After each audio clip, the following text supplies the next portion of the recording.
আজকে আমি জলপাই মাখা করব।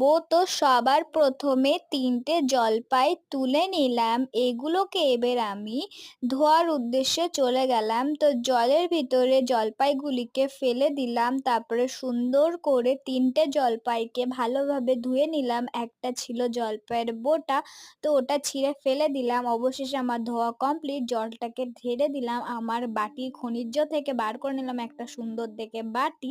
তারপরে চলে গেলাম রান্নাঘরের উদ্দেশ্যে। এবার আমি এগুলোকে খুব সুন্দর করে থেতো করে নিচ্ছি, কারণ থেতলে করে নিলে সুন্দর করে মশলাটা ভিতরে ঢুকে যাবে। তার ভিতরে দিয়ে দিলাম সামান্য পরিমাণে স্বাদ অনুযায়ী নুন।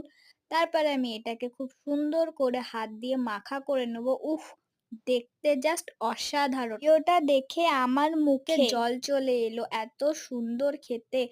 তারপরে নিয়ে নিলাম একটা জলপাই, গালের মধ্যে দিলাম চালান করে। যা খেতে